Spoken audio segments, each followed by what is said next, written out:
Chapter 10. The search has come to an end. I was already at the parking lot, but Grace and Sissy were being slow. But eventually, they caught up to me. "Come on, Grace, keep up. I think I saw Polar and that kid run this way," Sissy called. Once they caught up to me, they were out of breath. Gasping for air, some would say. They got their act together, but still being a little tired, and managed to stand up well and great. There wasn't much for the child to be hiding, but I suppose that it was worth a shot to look around.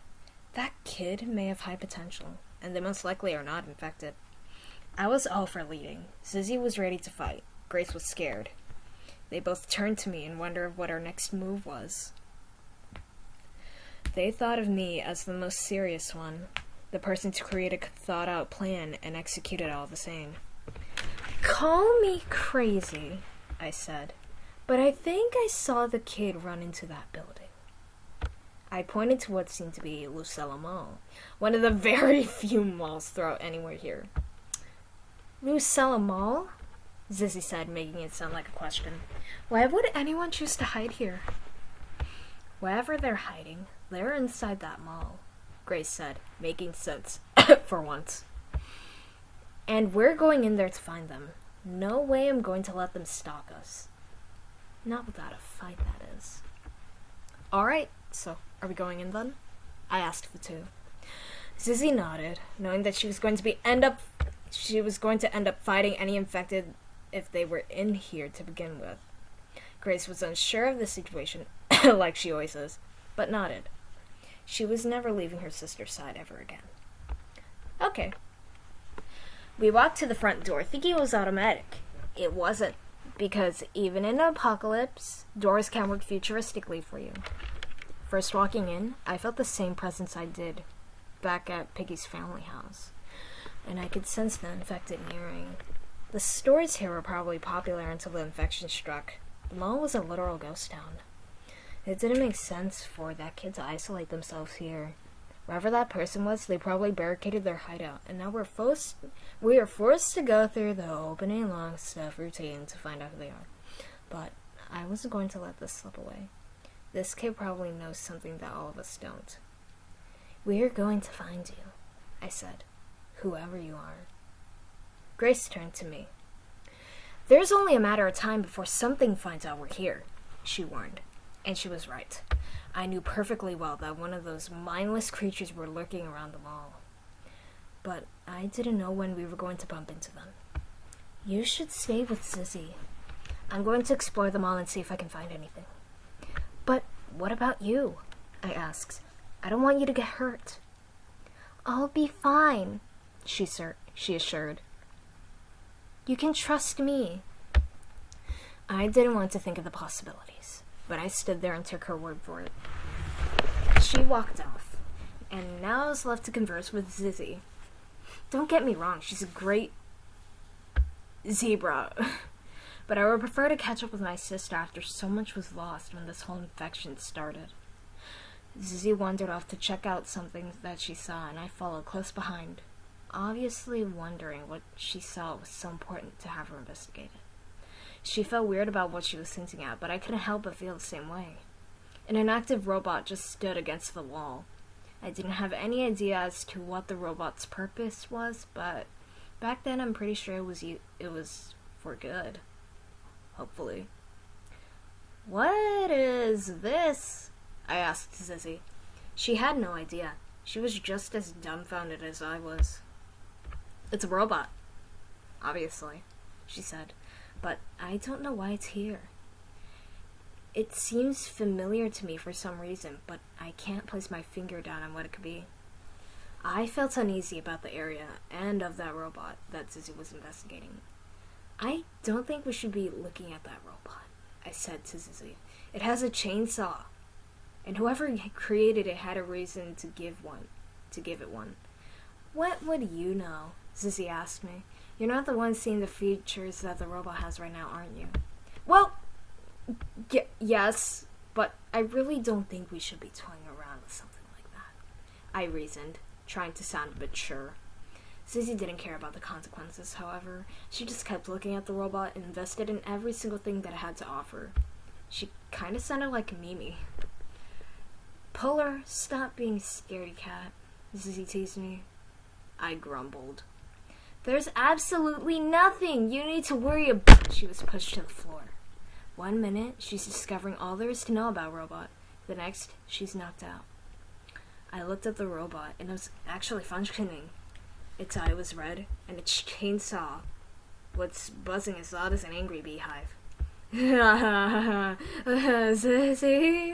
I said, starting to panic. I need you to wake up, please. The killer robot, you probably wants to kill us all, so please, wake up! Zizzy gave no reaction. She just lied there because the robot made her lose her consciousness.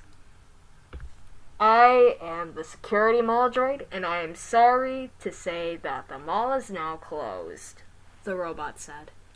I would like you and your friend to please exit the building. If anything, the robot went around exactly like those infected. But it was rewired to kill any trespassers who dared to enter the mall after closing. I'm sorry, it was only an inconvenience, I apologize. But we saw a kid enter through here, and it's my personal job to find them and bring them back with my group. The robot didn't seem to care. Don't make me get violent, it said. I just require you two to exit the building before any trouble comes up. I look at Zizzy, her face not showing any traces of waking up or being alive. I'll leave you. But please, I said, trying to hold an offer. I'm going to need your help with my friend. You've pushed them during your activation and now they're unconscious. The robot only seemed to care about its prior task. This is your last chance to leave, the robot said, or things are going to become more difficult for the both of us. You know what? I asked. What? It answered back. I'm not leaving, I gravely said. The robot got a bit ill-tempered, but I chose to ignore it. I'm not leaving until you help me move my friend out of here. The safety mall droid moved closer, one goal to kill trespassers, and in that case, I was a trespasser. It held its chainsaw up, and the only thing I could do was think and fear the worst. Maybe it was going to decapitate me. I closed my eyes, preparing to feel a lot of pain, until I heard a gunshot from the distance.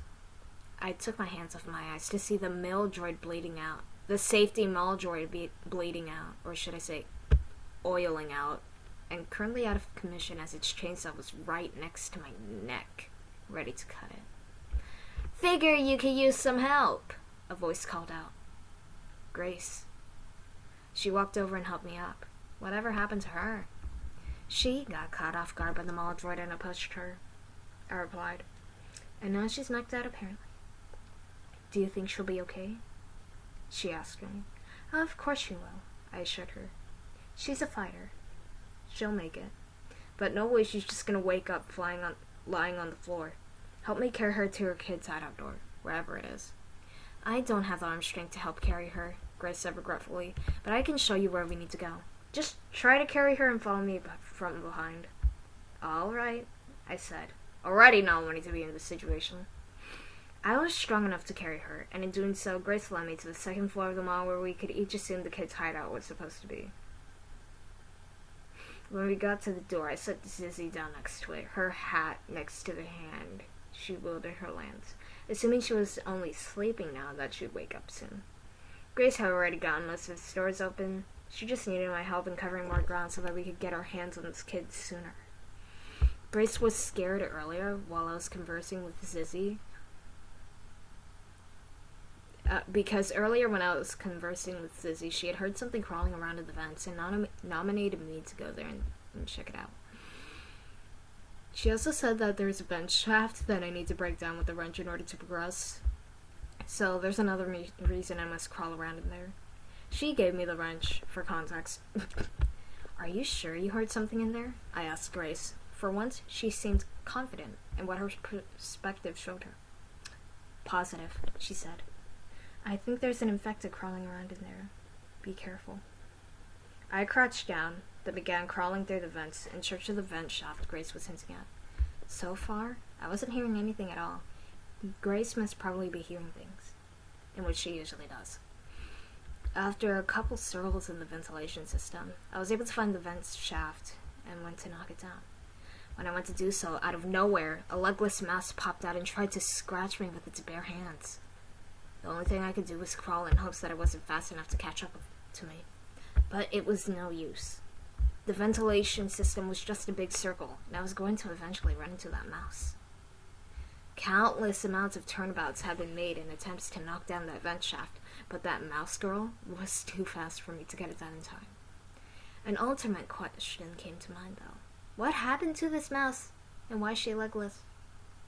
Like that infected elephant back in the city, I could assume Z was probably classmates with her, and potentially friends with one of my deceased mates. When that mouse finally got tired, I used it to my advantage and barged through the vent shaft to find a green key card. The metal door was locked from Grace's side, but I unlocked it and let her in to get the green key card for whatever it needs to use for. You weren't kidding about the infected crawling in the vents, I said. Grace rolled her eyes. I told you so, she said, knowingly. Now, follow me. The green key card safe is just around the corner. Walking out of that tiny room, the follow the leader game came to mind. The room she showed me didn't act that much like a store, but sitting right next to me was the safe she was talking about. She shoved the card in, opened it, and retrieved a mirror? A mirror? I asked curiously. Why do you even need a mirror? Do you know the location where it needs to be used? Of course I do, Grace told me. I was the one unlocking everything while you two were goofing off with that security robot. Whatever its name was. She dragged my arm down to the first floor to what seems to be the bank. And there was a giant safe. There was a laser standing before the door, but Grace set down the mirror, reflected the laser to go in another direction, and opened up the door. It opened slowly, but revealed a coin that it looked like it was a token for those claw games at arcades. Are you grabbing that token? Grace asked me. I nodded. Good. Now come on. That is how we get the key to escape. She dragged me once more, my arm slightly aching after the countless amounts of times that I was manipulated by her ragdoll. She showed me an actual arcade and said that the token needed to go in that claw game to get the right key. Put it in. Hopefully we do get it. That's the last token I've seen throughout the mall. I inserted the coin. The claw lowered, and it rose up, holding the white key. Yes! I cheered. The claw dispensed the white key into the prize box, and I stuck my hand through the little trapdoor and grabbed it. Hurry, before another infected finds itself chasing us down. Grace shouted, then pulled my arm once more. Seriously, give me my arm a break. We head to the top floor to see Sissy up and running as she recollects herself. You're finally up, I said, walking up to her. She put her hat back on, then turned to look at me. What happened? Zizzy asked, rubbing her eyes. She clenched her stomach, most likely because that's where she got pushed by the robot. I don't feel my best. Sissy, no need to worry, Grace assured. You'll be okay. Also, we found the kid's hideout. All we need to do is open it. Rest assured, I stuck the key in the lock and opened the door like anyone else would have. Opening the door creaked loud and moved slowly, and we went little by little when entering because we had no idea who or what we were up against. First view, it just seems like everyone's normal hideout. There was a sleeping bag, shelves filled with foods and supplies, and a few weapons so that they could defend themselves. Nothing was to be seen, but I heard rustling coming from behind the counter. Sissy heard the commotion and was the most on edge about it. In doing so, she stepped beside me and pointed her lance to the counter. Show yourself, she threatened. We know you've been watching us. Silence took over the room, but the person eventually submitted to revealing themselves to us. The person was a kid. Something about them seemed familiar. Their species was a pig, and the main clothing color was blue. Then, a very triggering memory came back to me. One that started this whole journey. The flashback showed a picture. The one that Doggy gave me to start my investigation. Georgie? I wondered in shock. The boy stepped back in surprise. How do you know who I am? Who are you all? He asked. I go by Polaris, or Polar. My sister Grace and my companion, Zizzy, I introduced. Zizzy turned to me in curiosity. You know this kid? She asked me. I nodded. This is the person that I spent 2 months looking for, I admitted. Why did you have to run, Georgie? The kid was uneasy. Not because of retelling his past, but because 3 strangers had him surrounded in his territory. After my family came back from the hospital, they acted really weird and scary, Georgie said. I came to Lucella City looking for my grandmother, but she acted the same way that my family did. Sooner than later, it was that way with everyone I was able to see.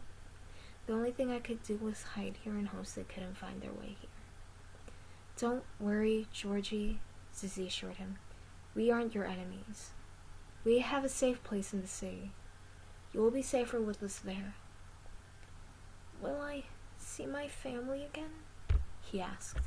I had no easy way to tell him that his family were now mindless drones and have no goal but to infect anyone they see. Georgie, I said, but stopped myself. I wanted to ignore the topic the best I could, but it just lingered around in my mind. We will find the person who did this. I promise. Guys, come on. The others are waiting for us back at the safe place, Grace said. Right, Zizzy added. Georgie, it's best if you come with us. There are just more survivors that are just waiting to greet you. The 4 of us exited the mall with no intention of going back and began heading through the alleyways to get back to the safe place. Georgie was quiet the whole walk because he experienced mixed emotions over the new hands that he'd just been dealt. What I'd hoped is that when we got inside to meet the locals, that I wouldn't be on the bad side of them. Punny was waiting for us ever since we left to chase Georgie down and welcomed us in to reveal a very homey building that seemed like the home to many innocent people. She foreshadowed. Since everyone was free, Pony called everyone down to greet us, the new guests. Zizzy's back, and she's got friends, a little girl called. She looked like Zizzy, so what I can infer was that